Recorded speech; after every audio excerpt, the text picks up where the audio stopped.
আসসালামু আলাইকুম। আমরা চলে আসলাম অনেকদিন পর আপনাদের মাঝে আবার।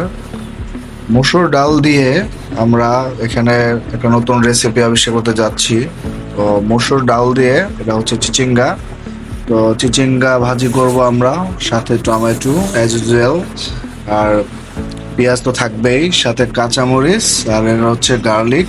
তো এই তো আজকে আমরা মসুর ডাল দিয়ে চিচিঙ্গা ভাজি করব, বা একটা মিক্সচার তৈরি করা হবে। দেখি রেসিপিটা কেমন হয়। সবাই সাথে থাকবেন লাস্ট পর্যন্ত। ধন্যবাদ।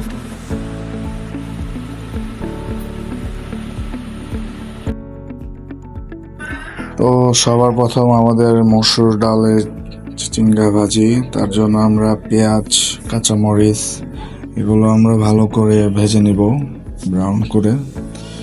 তো এটা আমাদের একটা ডিফারেন্ট টাইপ অফ রেসিপি ছিল। তো যতক্ষণ পর্যন্ত ব্রাউন না হয় ততক্ষণ পর্যন্ত আমরা এইভাবে এটা হালকা আছে পাকানো হবে, তেলে ভাজা হবে। দেন লবণ দিয়ে দেওয়া হলো যেন লেগে না যায়। তো স্বাদ মতো লবণটা দিবেন, যে যেমন দেয় আমরা দিছি। প্লাস এখন একটু আদা দেওয়া হলো টেস্টটা বাড়ানোর জন্য। ট্রাই করি, দেখা যাক ডিফারেন্ট কিছু।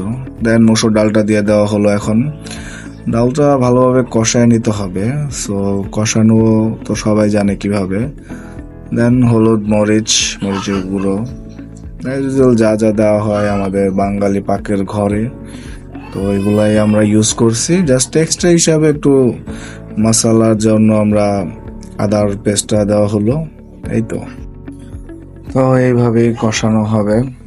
ওখানে চেড়ে আমরা কিছুক্ষণ রাখবো। তারপর কিছুক্ষণের মধ্যে আপনারা দেখতে পারবেন যখন তেলটা বের হয়ে আসবে ভালো করে ডাল থেকে, তারপর আমরা চিচিঙ্গা দিয়ে দিলাম। চিচিঙ্গাটা আসলে আমার খুব ফেভারেট, বাট ভাজি ছাড়া খাই না, রান্না করলে খাইতে পারি না। এই জন্য আমার ওয়াইফকে বলছিলাম, তো সে ডিফারেন্ট কিছু ট্রাই করছে আমার জন্য। এটাই খুব ভালো লাগছে। আসলে টেস্টটা তো আপনারা এইভাবে দেখে বুঝবেন না, তো খেলে বুঝতে পারতেন। তো যাই হোক, এই যে টমেটো দেওয়া হলো স্বাদের জন্য, এখন ঢেকে রাখা হবে কিছুক্ষণ সিদ্ধ হওয়ার জন্য।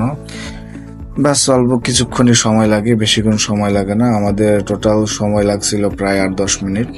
আর হ্যাঁ, পানিটা দিবেন একটু, পানিটা না দিলে ডালটা সিদ্ধ হবে না বা ফুটবে না। তো এই তো এখন ঢেকে রাখা হলো। আস্তে আস্তে আমরা কষে এটা একদম শুকায় ফেলবো। শুকনো শুকনো যেটা জিনিসটা ভাজা হবে। ব্যাস মোটামুটি আমাদের মসুর ডালের চিচিঙ্গা ভাজি রেডি হয়ে গেছে অনেকটাই। জাস্ট এখন পরিবেশনের বাকি। লুকসটা দেখতেই পারতেছেন, জাস্ট ওয়াও চলে আসছে। তা বলার বাকি রাখে না। যা আমি এবং আমার ওয়াইফ খাইছি। তো আপনারাও খেতে চাইলে এভাবে বানাইতে পারেন ঘরে বসে, হোমমেড মসুর ডালের চিচিঙ্গা ভাজি। তো কার কাছে কেমন লাগলো জিনিসটা ট্রাই করে আমাদেরকে কমেন্টে জানাবেন অবশ্যই। আর আমাদের পেজ প্লাস চ্যানেলটি সবাই সাবস্ক্রাইব করবেন, আমাদের পাশে থাকবেন সবসময়। আসসালামু আলাইকুম।